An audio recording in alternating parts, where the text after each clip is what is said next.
Welcome, welcome, welcome to another installment of Connect with Carla B. You guys know how South St. Pete centric I am, but you do know that I'm a citizen of the world. And for sure, a lot of what you've been able to experience in St. Petersburg and the Tampa Bay area is the vibration that comes with me from, of course, Guyana, where my roots are from, and then Brooklyn. So today I'm sitting in Brooklyn in a newly imagined space that's the brainchild of a space that I enjoy every time I come to Brooklyn. There's a space I enjoy, and we'll talk a little bit more about that. But I would like to introduce you to a woman I know as Debbie, who's a visionary behind a place called Martine's Dream. And but I'm going to ask her to introduce herself the way the prophet Bob Marley would introduce you.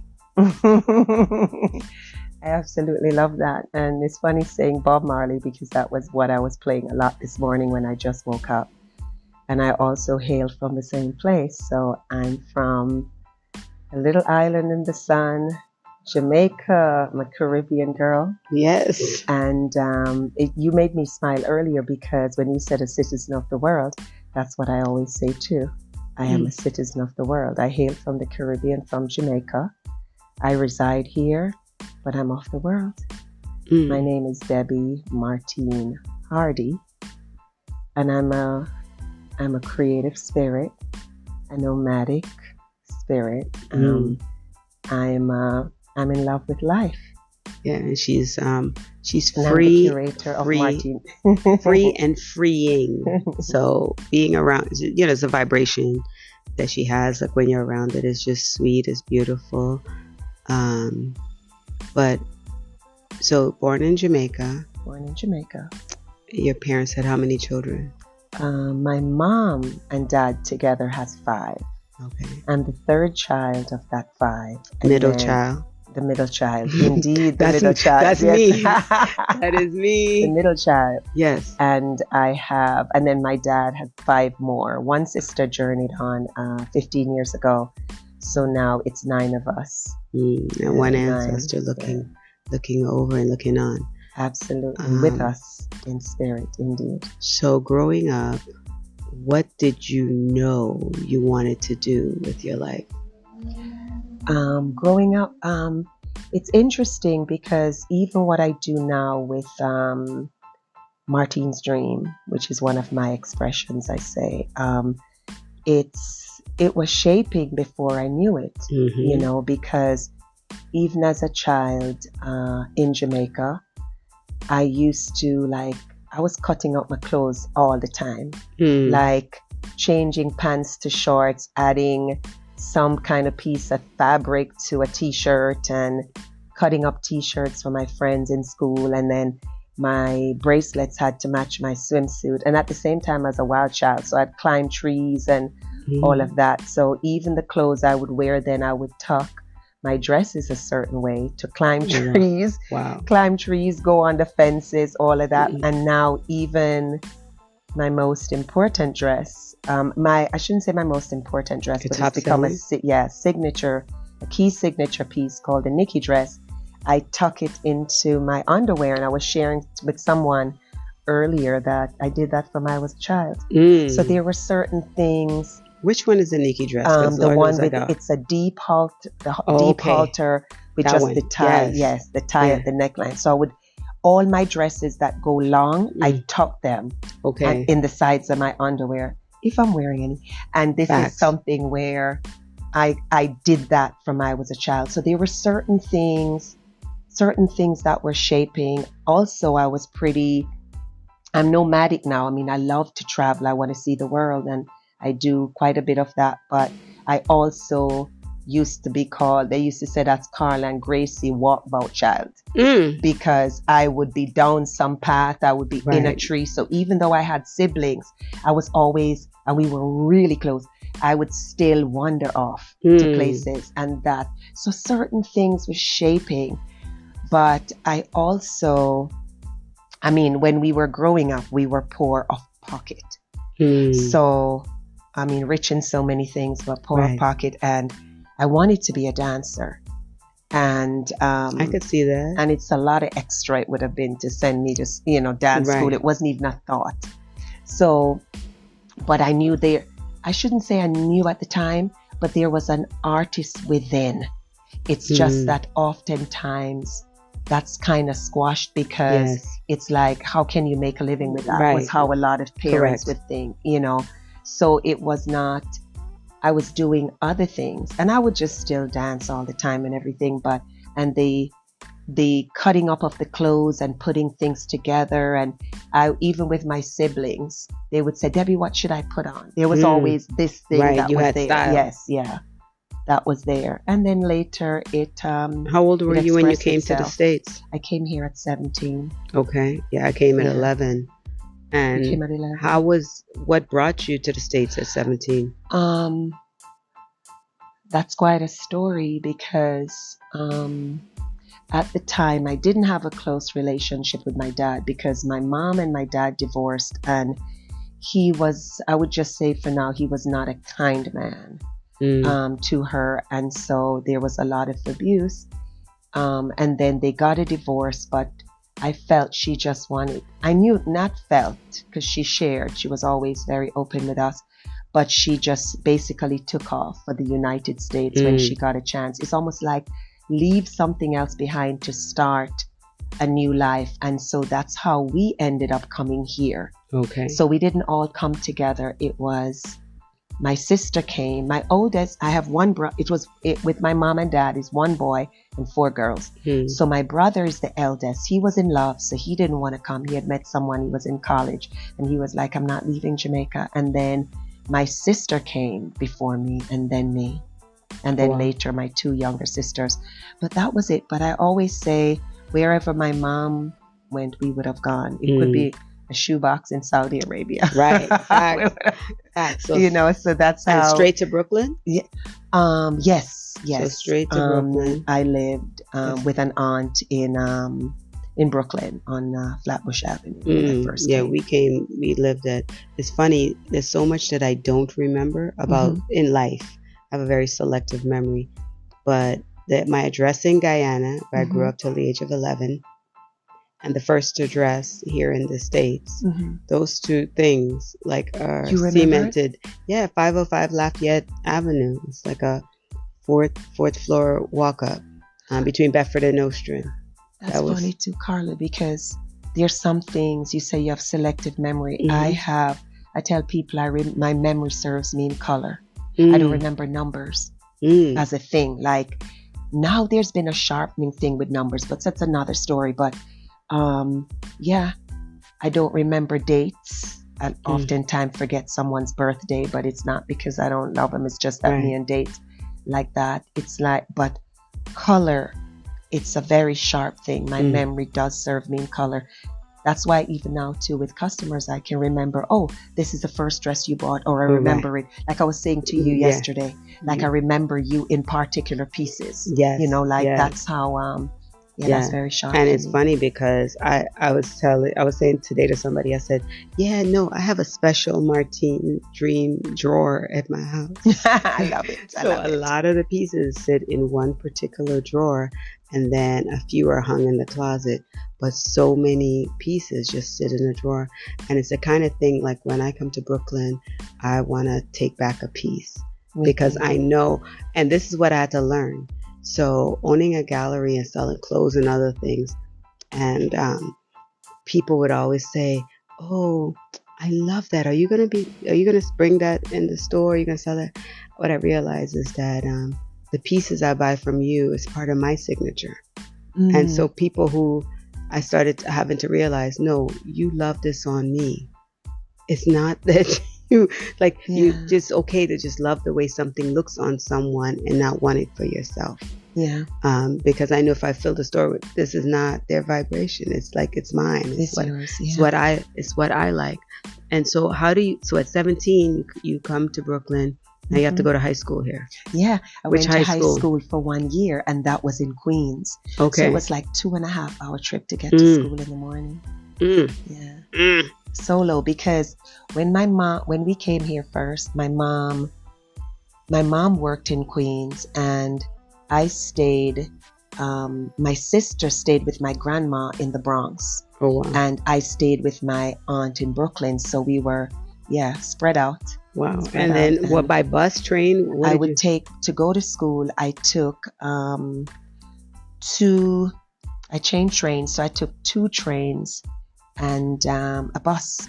Yeah, it was really something. Right. That's so. Some of my first memories moving to the States was just the absence of all the fruits that I was used to. So what was like yours? What did you feel deprived of? Mangoes, sweet sop, which is one they call sapodilla or something like that. Sapodilla. Yeah, we call it sweet sop. And this other one called mazeberry. I think that's a sapodilla too, a different kind of. Okay. But yeah, those things. And then we have an apple called OTET apple.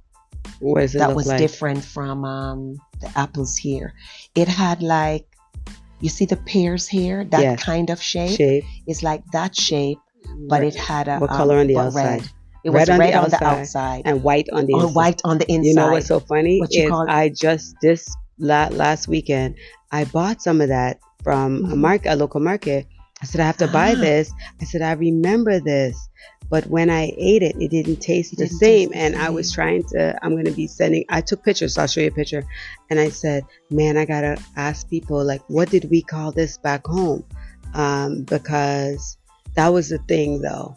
And even to this day, it's somebody's coming. Can you bring me some gooseberries? Can you bring me, like I just got cassava bread.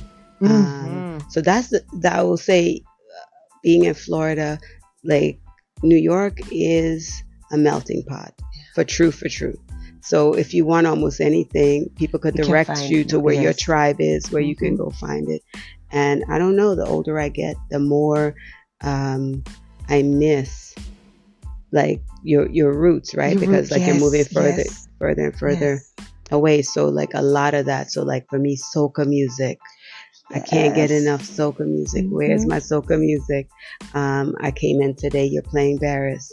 And I'm like, so it's like you can't help but move. And yesterday you were playing it. What kind of music was that yesterday? Oh, I was playing yesterday Ami piano, which is some music out of South Africa. Okay, so I couldn't tell. I was like, is this Cuban? Is this? It was piano. So beautiful. Love that. And I got introduced to that actually doing a photo shoot for Martine's Dream. And this model, Wilhelmina, I think is her name. Yeah. So she, you know, when there's models and they're, you know, they got to get into the vibe of the photo shoot. Yeah. It's always good. What kind of music do you need to get into that spirit and that vibe, you know, that energy? And she said, I'm a piano. And I said, I'm not familiar with that. Actually, this was last year. And I wasn't familiar with it. And she introduced me. She was like, this is it. Just put in Ami piano, just search that and blah, blah, whatever. And I was hooked from then. Wow, yeah, the vibration was like, oh man, so good. I enjoyed that. Yeah. So you go to high school here, and then what do you do? Because I'm trying to get to how did we end up with a complete and utter private label line with complete utter style with some of the wildest prints I've seen. Right. So that's the thing. That's what I love. I love prints. I love colors. I love textiles. So that's kind of your signature. Yes. So how do we end up, take me a little bit through how you end up in Martine's Dream on No String. Yes. Tell me about that. It's been a journey, an amazing one. I pinch myself grateful all the time of what it's been, you know. But I went from high school, then afterwards I went to, I went to FIT, which is Fashion Institute of Technology in the city. And I paid my way through college. So I didn't do it just fully immersed in college. I worked and went to school and did my credits piece by piece kind of thing. But I was doing at one point during that time, a little modeling. And I said I modeled for 5 minutes because I didn't take directions well. So I did, and that was from I was little. But I did that, and then, but while I was modeling, I realized I wanted to be behind the scenes. That's so funny. So I became a stylist and built my portfolio doing that. And afterwards, I was assistant stylist on different things, and I learned the ropes with that basically. And then later on, I stepped out on my own doing styling. Design was even a thought for me then. I would do all kind of things at home, but never really, didn't follow that path yet. It kind of found me. It's been magical, but I was a stylist, and then I ended up getting this, I was freelancing, and then I got the job to do Erica Badu's cover, which was the live album with the butterfly wings. Oh, wow, yes. That painting behind you is the sister that, Clemenza, that did that piece, that gifted me that when I opened the store. But so that was it. We had a great time on that set. I remember it very well. And she said to me in these words, "I want you in my camp." And I said, "But I freelance, so I'll think about it." And then I thought about it, and then I started working with her. So I would be on tour with her at different times, and then when I would get back home, I would start to do stuff like I started hand painting children's clothes. And all over my apartment was that.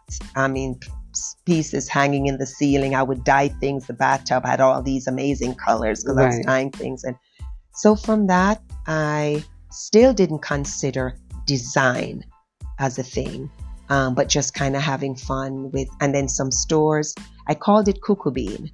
And then some stores bought it. And then I would do the markets, and I added women's tops to it. Okay. And so little by little, but with working with her, I was traveling a lot and, just kind of being on the road. So it really fit my wandering spirit, and then later on, I started traveling. And when I was a child, I'm going to go back to that because it was important as to how Martine's dream came about. I saw this photograph of India, just a picture of these women in India, and it was all the colors. And I thought, maybe one day, if I'm able to travel, I'm going to go to that land. Wow. And it was because of the colors. And when I was able to, after I wasn't working with Badu anymore, I started traveling. And so India was at the top of my list because of that photograph. And went to India and started collecting more and more textiles. I was so in love with the textile of India. And I was moved from it before. So it wasn't only the photograph when I was a child, but later my love of textiles and all that. And one particular day I was in New Delhi. It was a super dusty day. And I remember just having that moment. I'm going to do just like that, Carla, just like that. I just thought, I'm going to do a line of dresses. I called my sister. What year my was best this? Friend. This was 2006. Oh, wow. And I called my sister, Connie. And I said, Connie, I'm going to do a line of dresses. I'm just going to design a line of dresses. And she knows me well. We're 10 months and 2 weeks apart.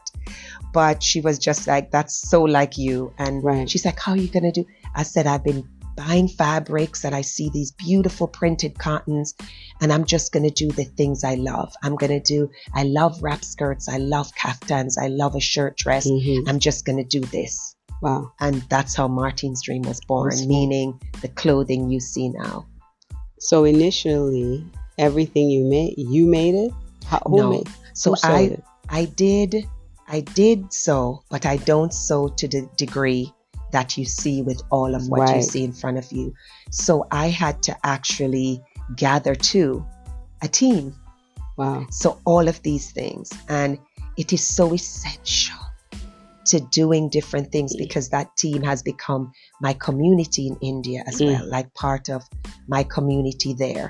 And this was from a lot of falling down, getting back up, falling down, getting back up, but just kind of figuring this out, because I was in India then for a few months, and I came back to the US, came back to Brooklyn, continued my freelance stuff and went back to India again.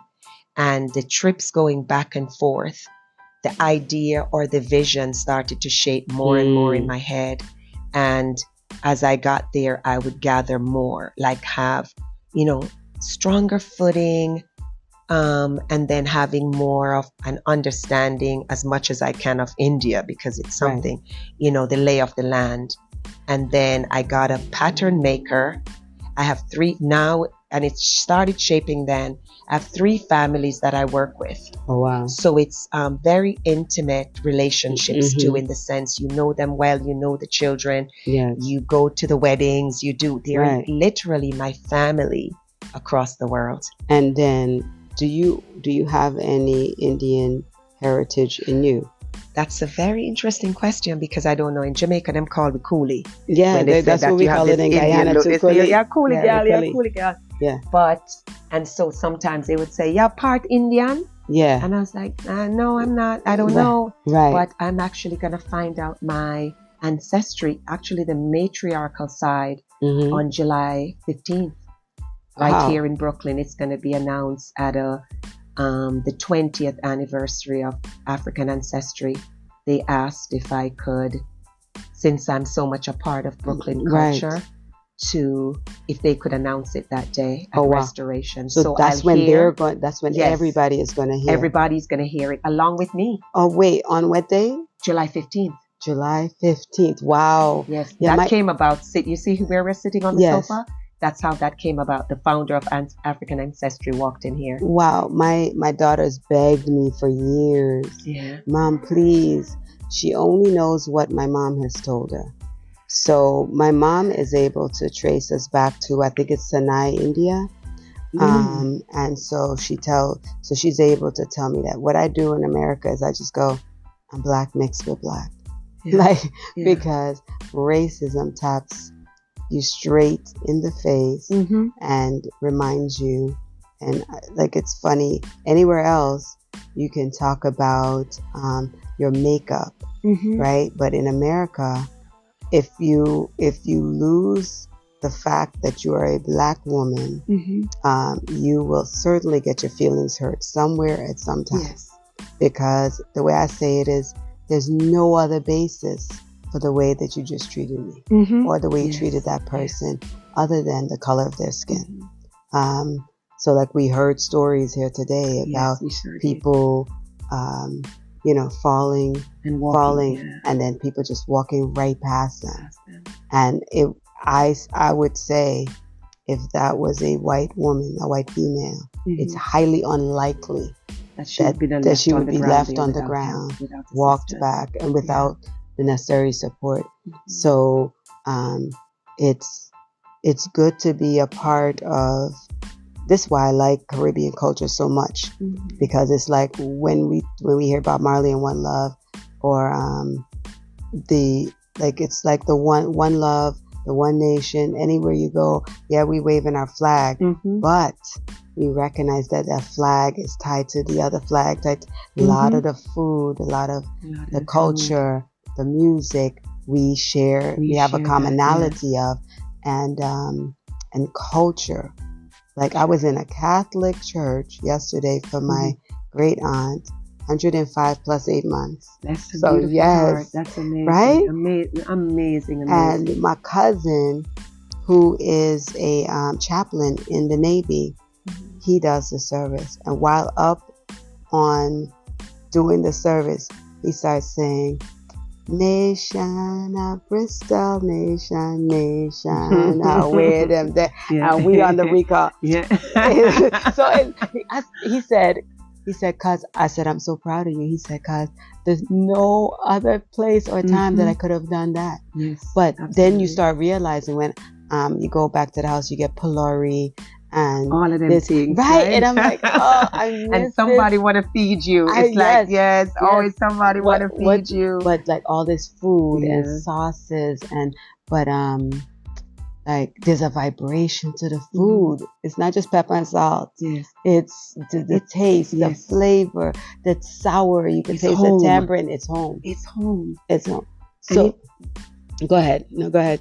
You made me think of something that took place in here today, because there was a few customers here, and you know how it always is in the dream space, where people just connect and start to share, and it's like family, this ease and beauty, and if it all. And we were talking about, there was one person here, Monica, and she was saying about how you find that someone came in, actually her name was Sasha, I met her today, and she was saying that she found out, Mahir said, I followed Martine's dream based on someone leading me to you, and then I realized you come from yard too. And she said, which part of Jamaica you come from? You're a country girl, right?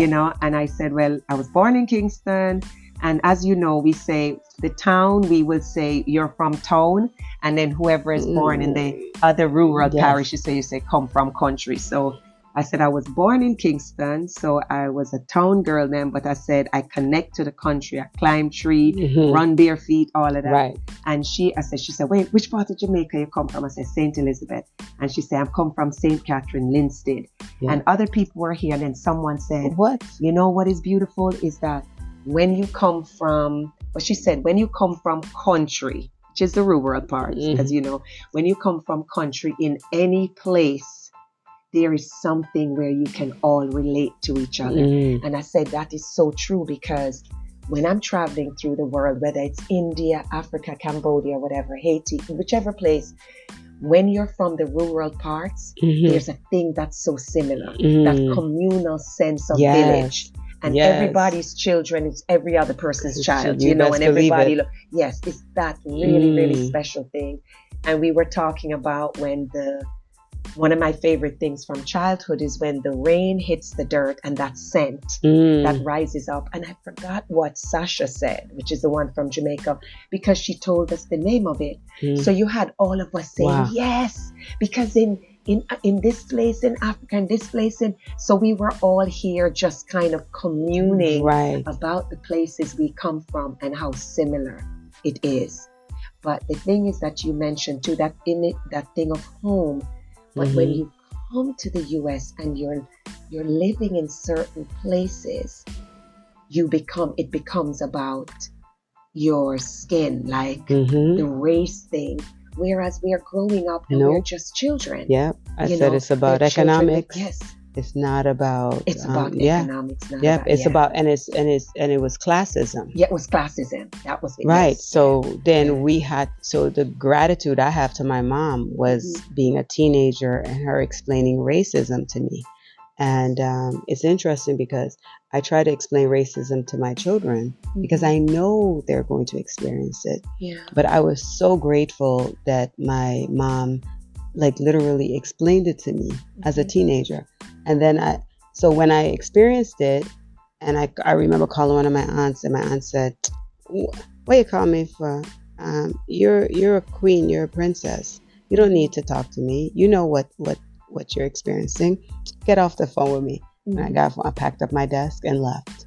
And because I said, this person still needed me, but yet they spoke to me in a way that showed just no respect. And so the way I always say it is, either you're not that smart or you think I'm not that smart. Either way, it's not good, right? It's not going to work out. It's not going to work out. But so then you create this beautiful. When did you open the brick and mortar space, and how did you sell the original dresses that you made first? So the divine alignment with the original dresses, because I did this line of dresses, as I mentioned to you, and when I came back to New York, someone called me about this market that opened in Brooklyn called Brooklyn Flea. And I got a space at the market. First, I didn't get a space, and I shared with someone, Melanie, that got a space there that I knew from doing photo shoots and stuff. So the community and the connection, it's always so amazing. And I shared a space with her, and I sold out almost everything I had that I took with me that day. So, and then the next week, you're going to be back next week. I went back the next week with other things, sold again. And then from that, I was at that market for years, but along with, like, I did other markets around. So there's one International African Arts Festival.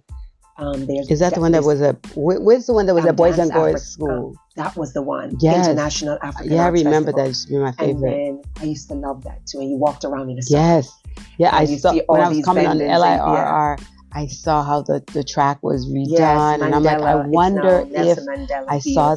Is that still a thing? Does that still happen? No, they don't have the festival there anymore. They have it now at this place called Commodore Barry Park, and that is going to be next week. Yeah. Okay. Is it next week? Is that when it was? It's July? Weekend? Yeah. Wow, time flies.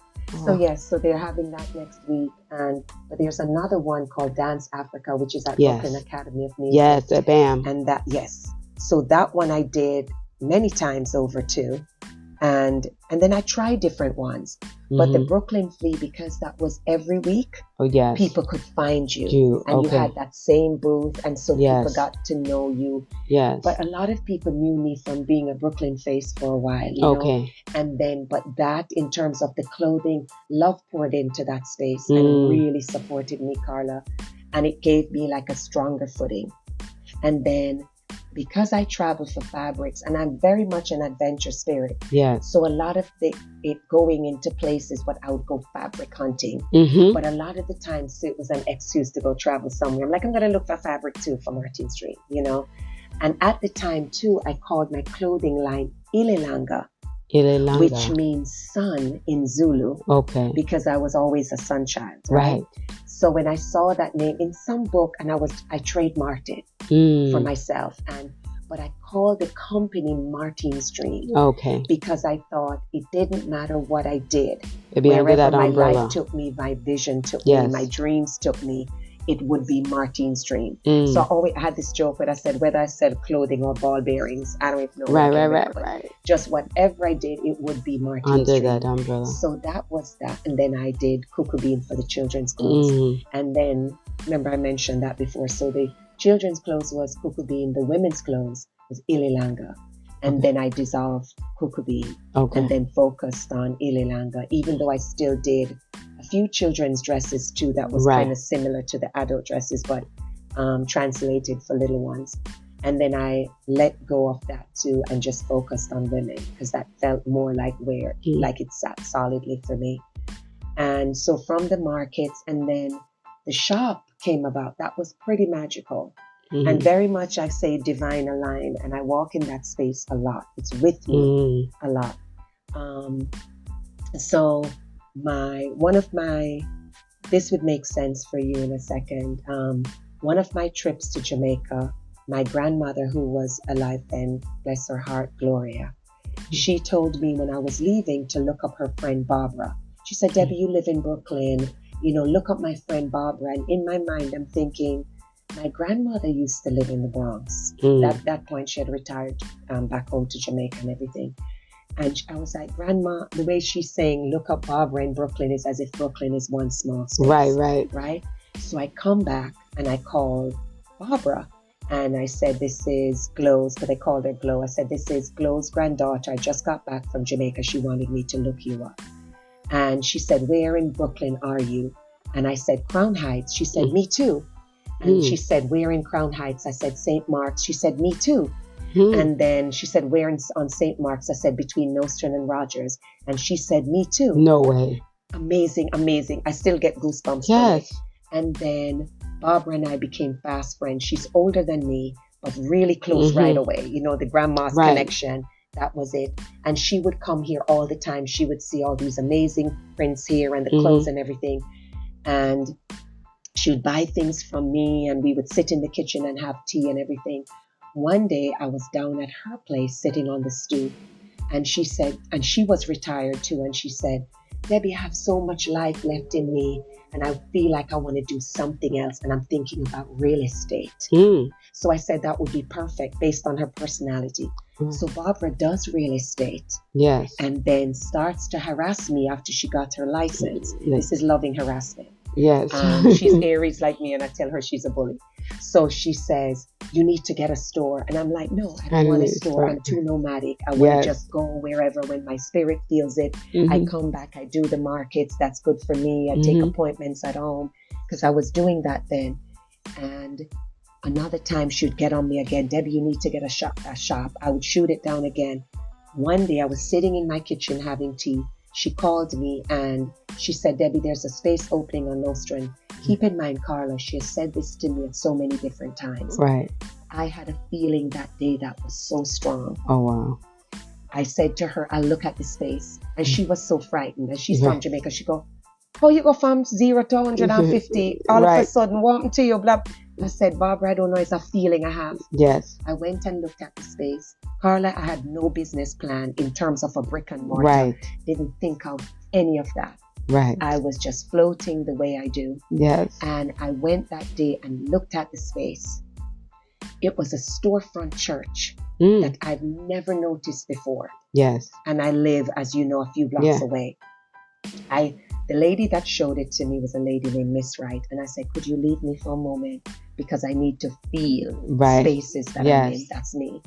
So she said, okay. So she left. I sat in there and I looked at the space, and it started to shake. I saw certain things. And then I looked outside the window, and it had all of these flyers in the window, whatever service, blah, blah, blah, this date. But you had like openings between those flyers. And I looked outside and I saw a tree, and I was like, yes, I need a tree. Everywhere I am, I have to have some green.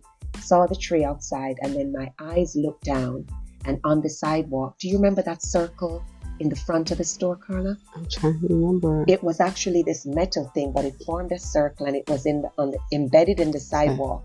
And it was an old building, so people thought that they used it to shovel coal. Someone guessed something else. Right. I don't know up to this day. Right. But I have a circle tattooed in my back. Yeah. And it's there, and I've had that circle on my back for years. When I saw the circle on the ground, tears literally ran down my face. I said, this is my shop. I ran outside, looked up and down, went across the street, looked. I've yet to see another store with a circle in the ground. And I painted the circle to highlight it. Yes. You know, and that was it. Didn't do a business plan. Didn't know how much the store was going to cost. Nothing. I said, this is mine. So I called Barbara. When Miss Wright came, I said, I love it.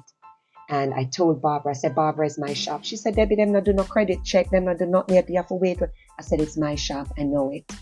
So they did all of, when I went to the guy that managed it, they wanted to give me for 1 year. Because it's a board of directors that govern that building. And I said, no, I can't do 1 year. I said, if it's not 3 or more, I'm not taking it. Right. And he said, they're not going to give me for that. I said, try. Right. And he came back to me sometime later, and he was like, they approved you for 3 years. But I ended up signing a 5-year. Nice. And they actually allowed that. And I did for 5 years initially. And what was amazing, he said, I'm not even going to bother to do a credit check. Because Barbara said, you're okay. Oh, wow. Barbara's word is enough. Wow. So I always said my grandmother led me to my dream space, to that shop. And she said, look up my friend Barbara. I didn't know that the universe had all of that abundance in store for me, because Barbara hasn't even done real estate yet. And lived on the same block. And we're friends up to this day. She was here last week. People don't know how wild that is. With all of Brooklyn, like that you end up on the same street. And I was telling you a moment ago, I was talking about how people get so attached to spaces. And they don't realize that people are the drivers behind every single space you experience. So you're not there. I come back into town. First of all, I'm like, what am I going to do? She's right not there. Here. Which is like, the store was essentially just at the end of my sister's block. I make a right, and it's like right there. And so she's not there. So I go online, you go online, first of all, good luck with that. Everything was sold out. I'm like, I want this. And I'm not an online shopper per se. I'm not. I have to come in, try it on, see how it looks on me. And then you got me. And I like boutique shopping kind of also. I've always been that way. So then now I'm back in town and I'm like, I just happened to be in town when I forgot where, I think I saw it. It came up on Instagram, and I saw it. I screenshot, like while I'm there, I have to make this visit because I'm gosh, I was so excited I'm like overdue. And then, I come in and what should be, I guess, a living room, right? It's like a living room is a full shop rack, like not racks like you would think of, but the same custom wood wrapped with fabric, birchwood, and it's birchwood and fabric, So it's hanging from the ceiling, and just an explosion of color, wood floors, but grounded with this black and white textile mat, and but the vibration is the same, just people coming in, out. We're doing hula hoops on the sidewalk. We dancing. But more importantly, first you start with 2, 3, then 4 people walking their dogs. You want a hula hoop, they're coming in. This person, I haven't done it in a long time or whatever, then they're coming in. And I said, man, this is culture. Mm-hmm. It's culture, and it felt good. Mm-hmm. And I had my best friend with me who reminds me that I guess we've known each other since we were 13 years old. So that's a relationship right there. That's family. And so she sits in the store, doesn't try on a thing, just says, Carla, try this on for me. You were her fit model. Fit model for the day. Somehow I walked out the store with 2 bags. She walked out with a bag, and all the bags are handmade, custom, individual bags. So when I take the bags back to St. Pete, I'm always like, yep, I know it is back. And it's that personal touch. So you're still getting, it's like something for something. It's like a gift that you get when you shop. It's not some bag that somebody else. It's a fabric bag made with the same fabric and textiles that you have in the garments that you have purchased. And then we were in the kitchen talking just now, and you talked about how it's come to you. You are traveling for 6 months or so. Yes. So it's been during the time when things were more quiet, the last few years when I guess everybody's changed in some way. From the last few years, I spent a lot of time like in the kitchen making. I always did a lot of juices, tend to my garden, that kind of stuff. Go for walks all over New York, take drives all around. There were so many times where I was the only person in a park, the only person on the street. One of the time going into the city, I was the only car.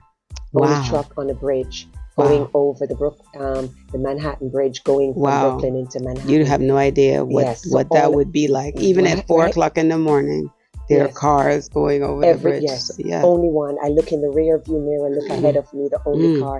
So during that time, many things started happening. I started writing a lot more. So in so many ways, the time brought me really close to myself in other ways. So my meditation was deeper.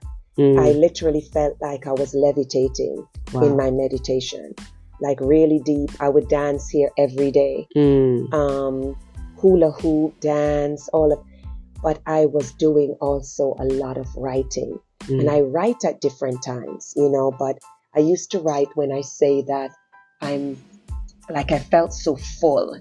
Like I had to write something so I could release a little space in my body. So I had to write. So that was the times I would write. And sometimes it would be a little bit about my life, but it could also be a poem, something just feelings, and I would write. Or sometimes I would look at an image, like look out the window and see birds on a tree or something, or the sound of birds, and I would write something. So during the last few years, that's how writing was coming to me a lot.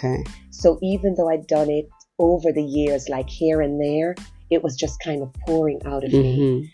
But one particular day, it was going into a new year, and for a time with Martine's Dream, each year, I think I did it for 4 or 5 years, where at the end of the year, I would do 365 images of reflections of gratitude for the year past. So I would pull 365 images of people wearing the clothes. Oh, wow. And I would post it.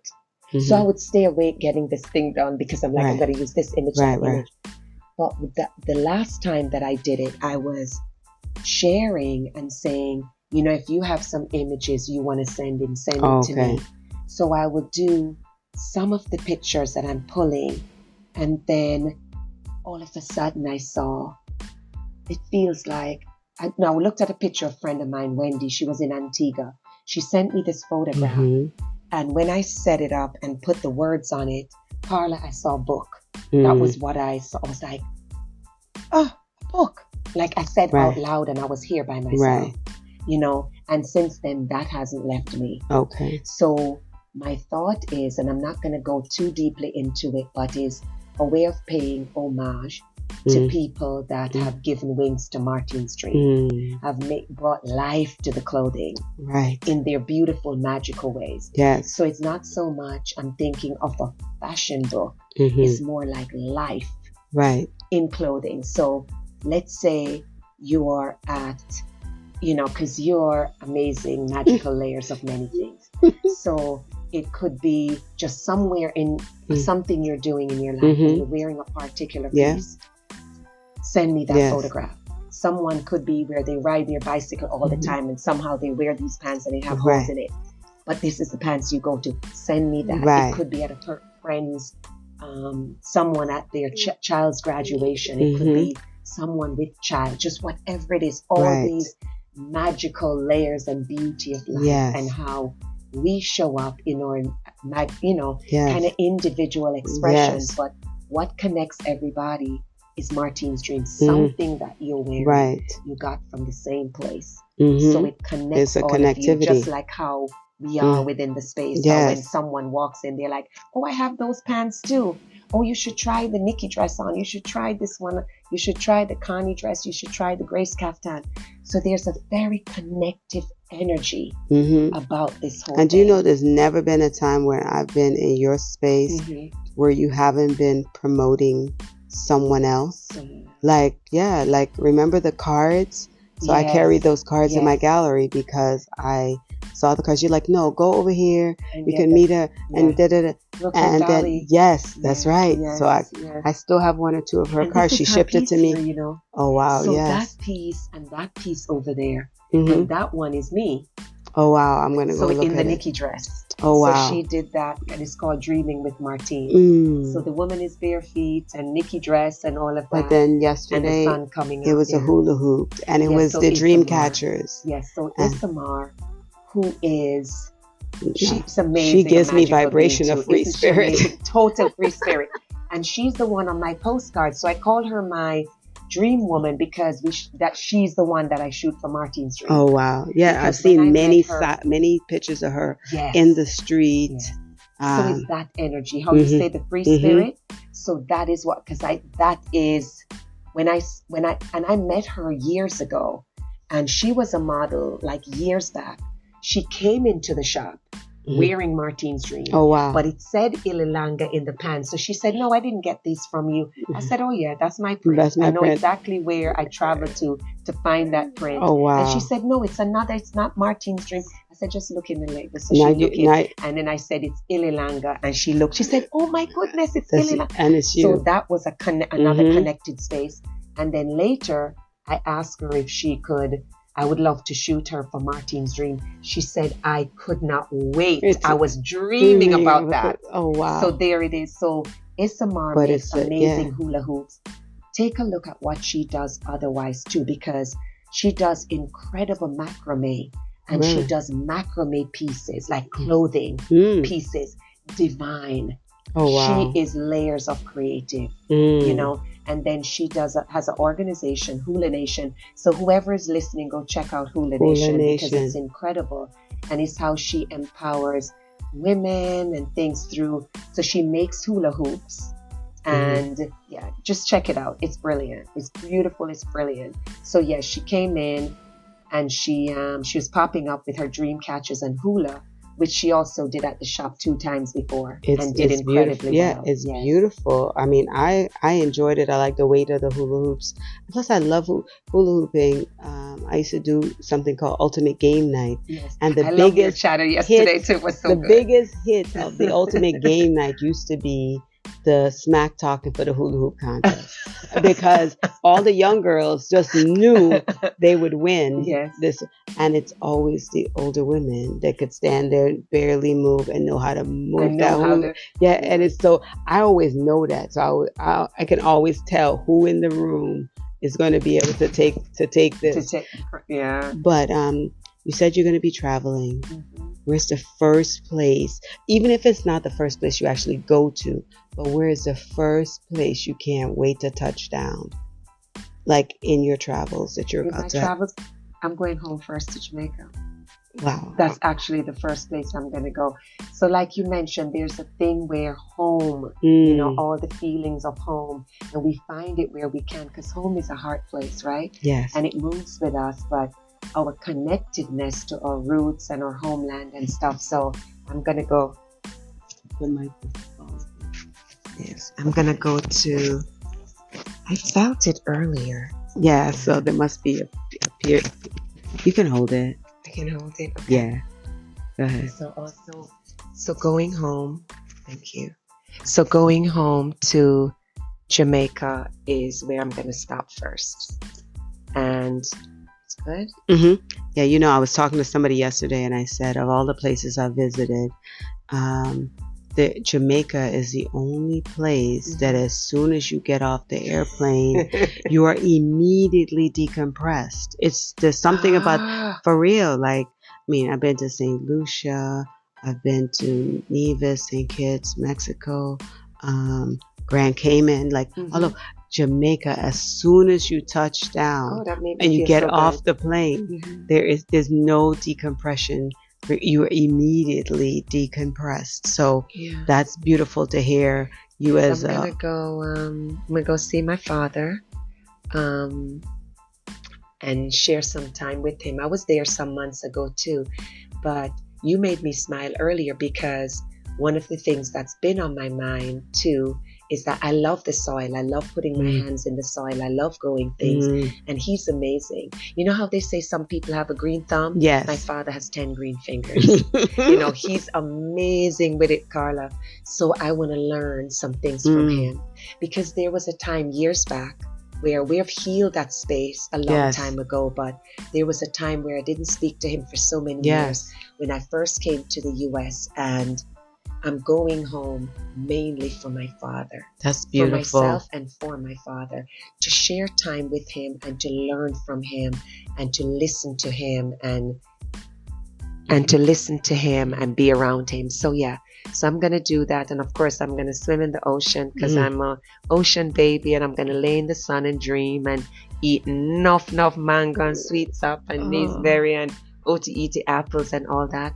And then that will give me what I need to go take off into the world. So I'm gonna, West Africa calls again. I feel it very strong. I was there early 2020 for 3 months. And I think also knowing my ancestry, I'll see what comes from that. Okay. And then where I might want to go, because I have these feelings now, right? But one of the things I know about myself, I flow a lot. And I'm not much of a planner. It's like feelings. And I listen as much as I can to that space in so much of the aspects of my life. I'm a feeling being. And so closer to October, we'll see what I feel at that time.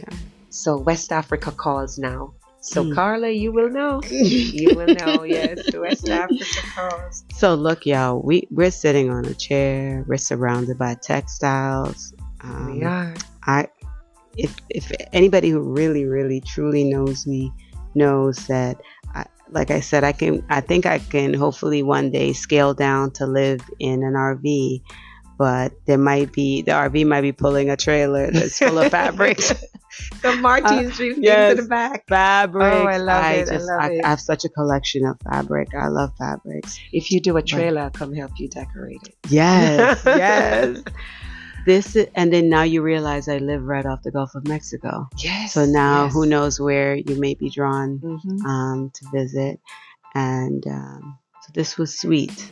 Thank you. This was sweet. Thank you for the avocado. And what's the name of that spice? Seasoning. Spike. I got that from Erica. Spike seasoning that I just had on an avocado that was filling. And then this conversation is full. And it also made me think about the fact that I'm connected to a lot of female creatives. So who knows? We may need to plan something in Jamaica for all these female creatives.